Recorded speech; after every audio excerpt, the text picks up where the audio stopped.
This is Inside Badger Football with head coach Trey Shucker.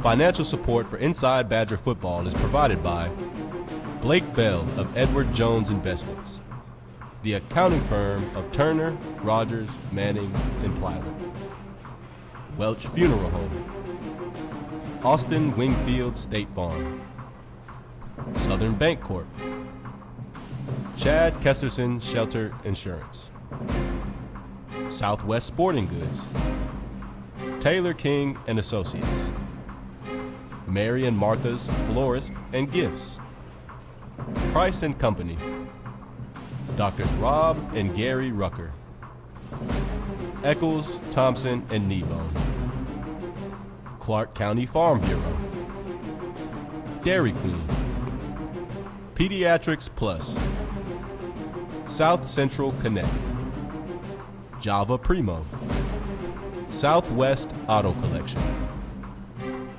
MIDIAN Digital Creations, Andy's Restaurant of Arkadelphia, and Israel Word Law Farmers Insurance. The host of Inside Badger Football is Chase Hartzell.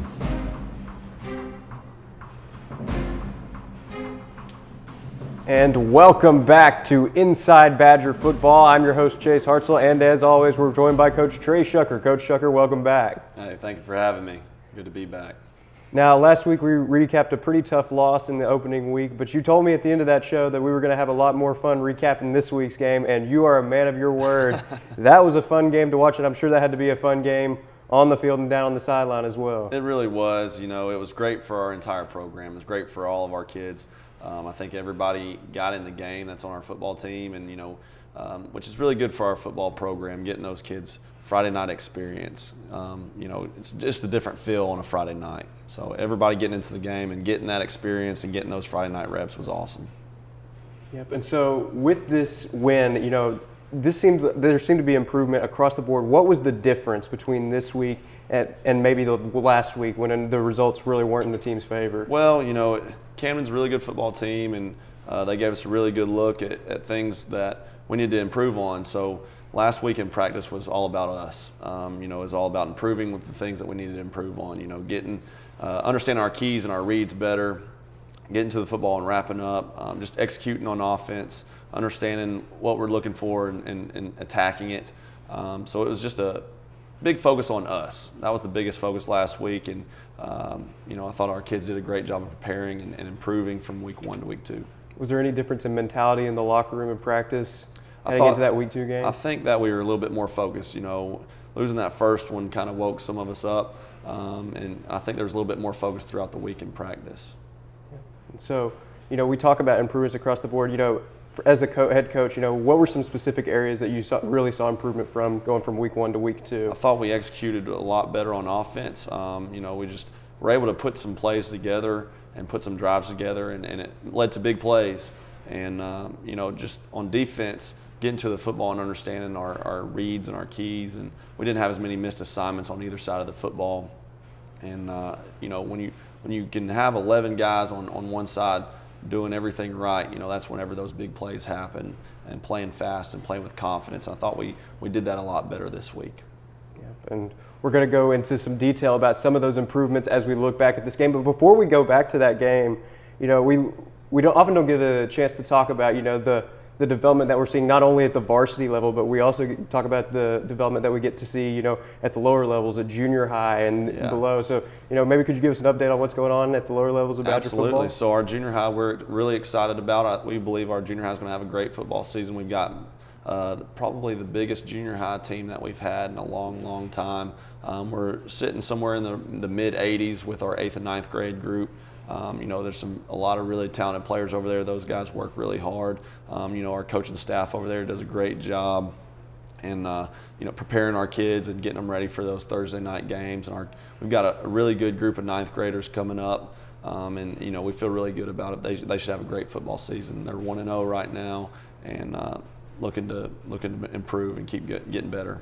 Yep. And speaking of young talent, with the large lead that you had at halftime against Hot Springs, you got the opportunity to put in some younger players and let them have their first taste of varsity football. So, how important is it for your young players to have opportunities like that to get to step up later in their career? It's huge just to get that game experience. Yeah, we've got some junior high or JV games scheduled, but that Friday night feel, that Friday night atmosphere, just getting those game reps are huge in the developmental process for some of those sophomores or some of those kids that usually don't get in the game to progress and to build some confidence. They get out there, they make some plays in front of a Friday night crowd. They start building some confidence, and that's how they're going to progress. All right, and with that, we're going to take a look at the highlights from last week's matchup against the Hot Springs Trojans.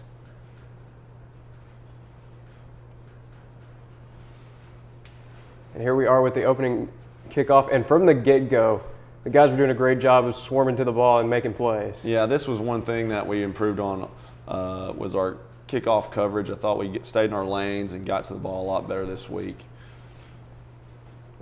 An already good defensive stop right here, and Jay-Sean Davis, didn't maybe get as many touches as he would have liked in week 1, but he had a great bounce back here in week 2. He did. He ran the ball hard. Really put together a really good game. Didn't touch the ball just a big amount, but when he did, man, it was a big play. Really like seeing him bounce back this week. And right there, great touchdown pass from Donovan Witten to Trip Campbell. Great connection to start building some momentum to open up the football game. Yeah, Donovan right there was able to extend the play, and Trip does a great job. He's one of the best receivers we have at just finding open space, and that's what he did right there in the back of the end zone. Again, right here with our kick coverage, really good at getting to the ball and getting the ball down. And this is where the speed really became a factor for Hot Springs, able to turn those little pass plays into something really big, and they did a great job of that in the opening, but Badgers did a great job of responding as the night went on. They did. They're athletic. They do a lot of things really well. You see right here, they've got some playmakers. We missed one tackle, and they're able to take it pretty much all the way. And, Latonio with a really good touchdown-saving tackle there, pursuing all the way through the play. That's one thing that we want to do on defense is finish every play. We want to finish at the ball. And a strong run here to the outside, and the touchdown for Hot Springs. PAT ties the game up 7-7 here in the first quarter, but the Badgers ready to respond. Yeah, so we knew it was going to be a ball game early. And, we felt like if we could just continue to worry about us and execute our plays, that we'd have some success. So right there, it was a quick drive, big run up the middle by Jay-Sean Davis, able to take it all the way. And Jay-Sean made a couple of big plays in this game, 2 touchdown runs of 30 yards or more. He only had 1 more touch than he did against Camden Fairview the week prior, but he had 95 more rushing yards on the night. Great night for Jay-Sean Davis. Yeah, he had a huge night for us. He's just a big physical back, and he's a tough guy to handle whenever he's on. Defense is getting to the ball really well. It's one thing that we take pride in and how aggressive our defense is. We mix things up and try to get after it. And here's a strong run to the outside by Braylon Bailey. Braylon Bailey is a guy that we've got to get the ball more. Anytime he's got the ball, big things happen. I was really impressed with Donovan Witten on his decision-making on the night. Right there was a fourth and 3 situation. He just took what the defense gave him, got the first down. Same thing right here was that throw right there really shows what kind of arm Donovan has. That's a throw from the opposite hash to a deep comeback on the outside.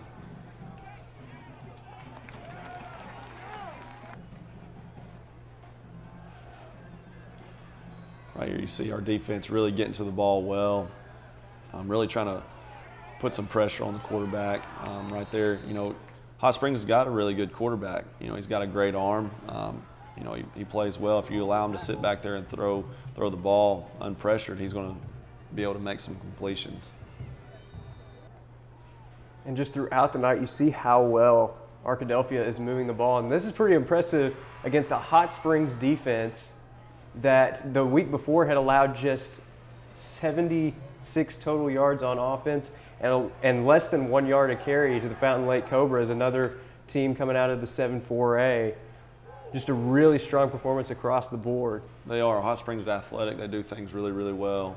You know, we play with a chip on our shoulder all week, and you know, our kids did a great job preparing and just really came out ready to get back on track.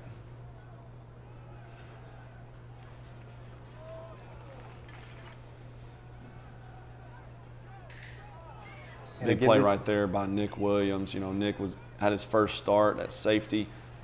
Did a great job of getting downhill and run fitting.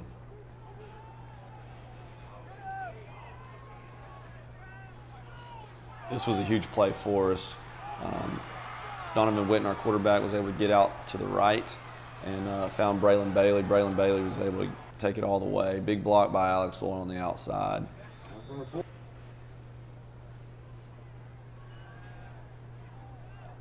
And again, we see one of these little dump-off screen passes, but you can see the adjustments that are being made already before the first half is even up. Just a great job of adjustments there on defense and getting pressure to the quarterback. Schuler is a very experienced QB. He's been starting for Hot Springs since he was a sophomore, but the Badgers did a great job of rallying him throughout the night. Yeah, you know, he is. He's a really good quarterback. He's experienced. You know, right here was a huge run for us. I think this was one of those plays that really kept the momentum in our favor. You know, this is a huge run right here by Jay-Sean Davis. This run right here really shows the type of athlete that he is. You know, right here he's breaking 2 tackles, then he gets upfield and breaks 2 more tackles at a time, and just gets out in open space. And in open space, you know, he really is deceptive with his speed. He's really pretty fast. Once he opens his stride up, he's able to take it. And right there was a 67-yard run. That was just a big, big momentum swing in our favor.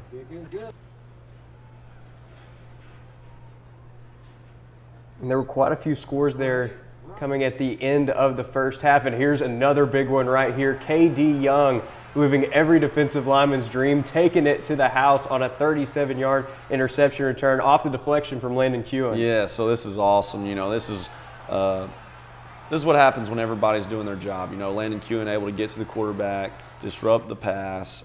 There's a pass deflection, and KD is able to be there and just happen to intercept it and take it all the way back. It was an awesome play for KD Young. And in fact, that play right now is up for Yarnell's sweetest play of the week, currently top 2 in voting. It sure is. It sure is. So go on there and vote for it.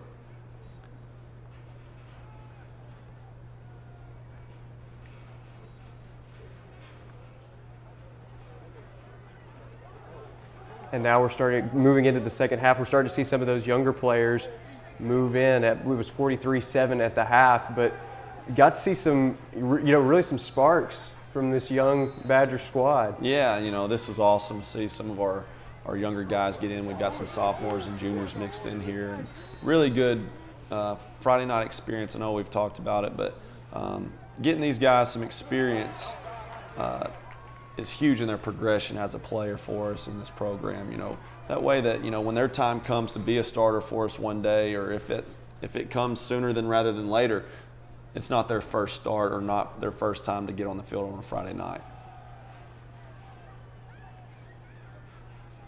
Here's another huge play for the defense. There was a little bit of a miscommunication there to start. The snap tried to recover, and the ball ended up popping free, and a good recovery there by the defense. Yeah, anytime that ball's in the air or on the ground, we want to get to it.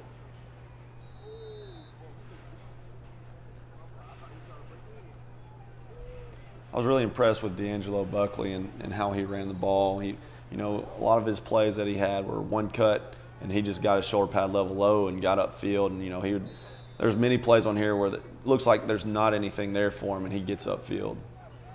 Right here, he's just getting outside of everybody. You know, our receivers did a great job of blocking and maintaining blocks so he can get upfield. Like right here, you know, it looks like there's nothing there, and he just gets his shoulder pad level low and drives his feet and gets an extra 5 yards. You know, we've talked about the offense and some younger players getting a chance, but also the defense.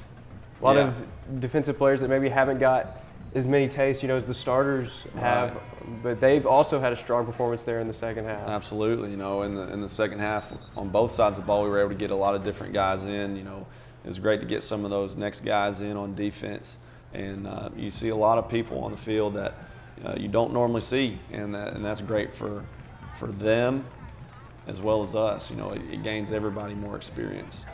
You know, what we talked about at halftime going in was, whoever's on the field, the expectation doesn't change. You know, we expect to execute the play and play the position well, whatever position it is. You know, if you're on the field, you become the starter. So we see some new guys getting on the field, but the expectation doesn't change, and they know that, and they did a great job Friday night with it. There's a touchdown right there to open up the fourth quarter for Hot Springs, and you know we don't really talk about it a lot, but this is a very talented, experienced Hot Springs offense that just the week prior had put up 52 points on Fountain Lake, and the Badgers did a great job of containing them from the start. But again, the Trojans, this is just a team that is going to continue to fight. They're a team that's been really on the rise the last couple of years, and they continued to fight in the second half. Got a couple scores, but I mean, the lead that the Badgers were able to create for themselves in the first half was far too much to overcome.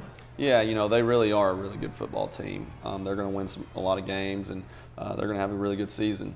And they do a great job over there. They're much improved from years past. And, you know, we just came out with a chip on our shoulder and started fast. And it just happened really fast. You know, kind of got some scores back to back, and it really swung the momentum in our favor. And we were able to maintain that momentum the whole game. Yep, and your final score in that one, Arkadelphia 43, Hot Springs 27. Big win for the Badgers, first one of the year. Yeah, it was a really good feeling. You know, we needed it. Our kids needed it. You know, getting back on track in the win column always feels good, but you get that first one is always a great feeling. And to do it in hostile territory against a talented 5A team, no less. Yeah, so anytime, you know, I tell our kids all the time, you got to win on the road. You know, a good indicator of a good team is you're going to win on the road. And, you know, Hot Springs, it's a tough place, and they're a good football team, and I was really pleased with how we handled the whole travel and was able to take care of business on the road. Yep, and there will be another big road test, which we're going to break down here in just a few minutes, but we've got some awards to give out, some Players of the Week awards to hand out right here. We're going to take a look at that right now. So our Offensive Player of the Week this week is Tucker Johnson. He plays right guard for us. He graded out the highest out of anybody on the offensive line. You know, our offensive line, we put it on them this week to control the line of scrimmage. And he stepped up to the challenge and did a great job with it. You know, he's a multiple-year starter, and, you know, he did a great job this week. Our defensive player is Landon Kewen. Landon Kewen had 8 tackles. 2 tackles for a loss. He also had a big fumble recovery for us. Did a great job. He's our leader on defense. You always hear him, you know, getting our guys going. He's just our heartbeat of our defense. Really does a great job all the way around. Had a great game for us. Special Teams Player of the Week, Spencer Allen. Spencer Allen really is first year playing football in a long time, and he plays kicker.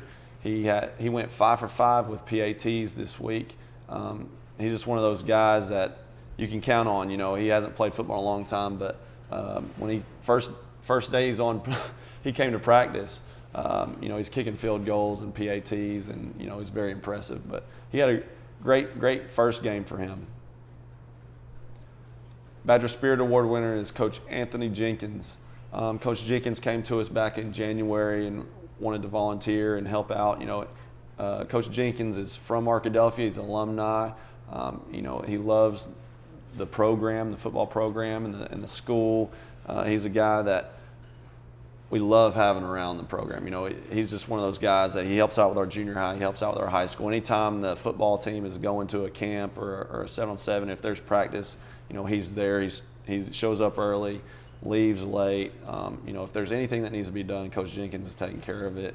And, you know, he was asked to help out with our high school team more this past week, and just due to circumstance, and he stepped up and took care of it and did a great job. He does a great job coaching our guys.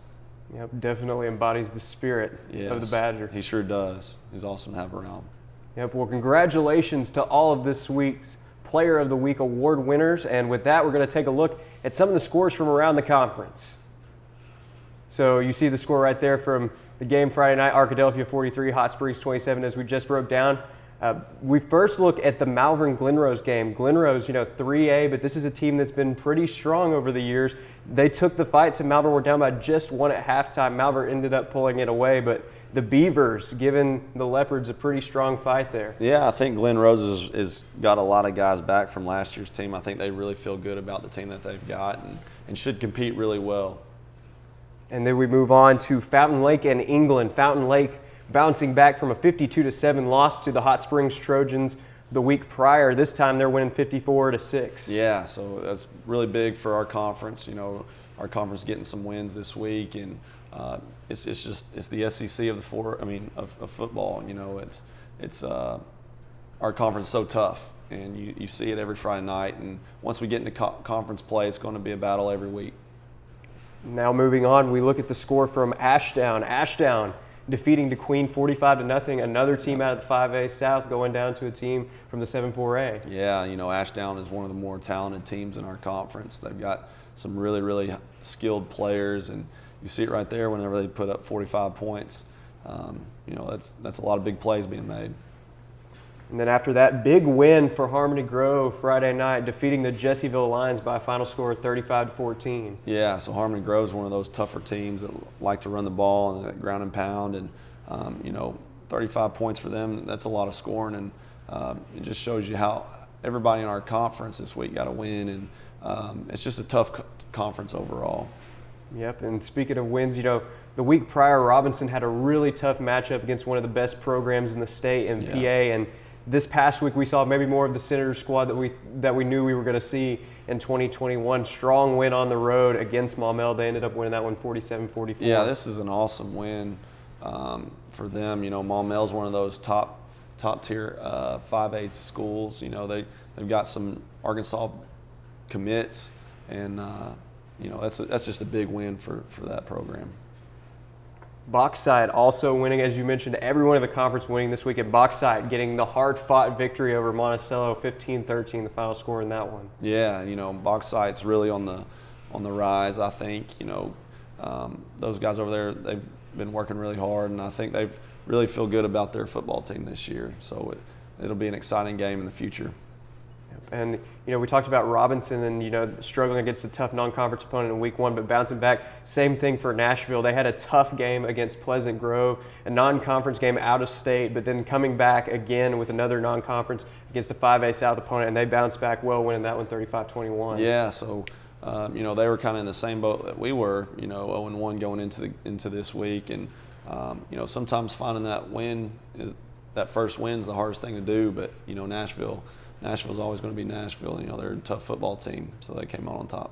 And what a great week for the 7-4A. Had a pretty tough week to start off the year, some pretty tough non-conference opponents. There were some tough non-conference opponents this week as well, but the conference did a lot better, improving from a 2-5 record in week one to going undefeated 8-0 in week two. Yeah, it just goes back to what we're saying.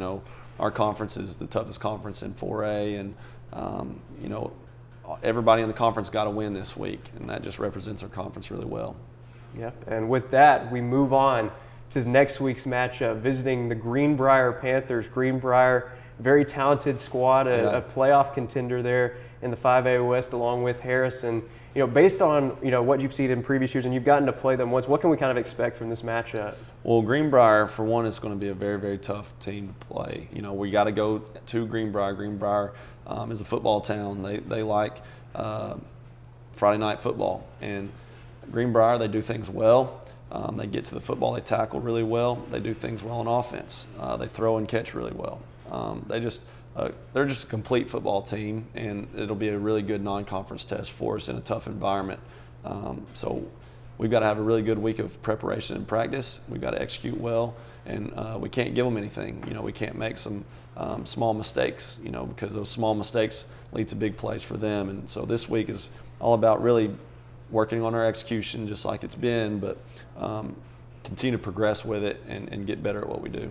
Yeah. And wins like Hot Springs not only beneficial to the win record, but they also prepare you for other matchups like this one right here. So Right. How are you going to use the win, from week two at Hot Springs, to build on that to try and win again against another tough 5A opponent in their territory? Yeah, so getting that first win is huge just for our kids' confidence, feeling good about what we can do. It showed us if we work hard and if we prepare the right way, and take care of our bodies off the field, we can be successful. Is it always going to be easy? No, it's not. Nobody's ever going to give you anything. So you got to go earn and work for everything that you get. So getting that first win gave us that confidence to just, it gives you that drive that, hey, we want to win again. We can do it. So going into the game, it just gives us some more confidence moving forward and faith in what we can do. Yeah, well, it's definitely been a great week, Coach, and looking to build on that again with another great matchup coming up this Friday. Absolutely. We're looking forward to it. It's going to be a great matchup. Yep, that game's going to start this Friday, September 10th at 7 p.m. That's when kickoff is, and it will be available for live stream on ArkadelphiaBadgerTV.com. And, Coach, I think that's going to do it for this week's episode. Thanks for joining us. Thank you for having me. Go Badgers. And go Badgers. Financial support for Inside Badger Football is provided by Blake Bell of Edward Jones Investments, the accounting firm of Turner, Rogers, Manning, and Plyler, Welch Funeral Home, Austin Wingfield State Farm, Southern Bank Corp., Chad Kesterson Shelter Insurance, Southwest Sporting Goods, Taylor King and Associates, Mary and Martha's Florist and Gifts, Price and Company, Doctors Rob and Gary Rucker, Eccles, Thompson and Kneebone, Clark County Farm Bureau, Dairy Queen, Pediatrics Plus, South Central Connect, Java Primo, Southwest Auto Collection, MIDIAN Digital Creations, Andy's Restaurant of Arkadelphia, and Israel Word Law Farmers Insurance. Inside Badger Football is produced weekly by Ouachita Baptist University's Rogers Department of Communications and the Ouachita Sports Digital Network.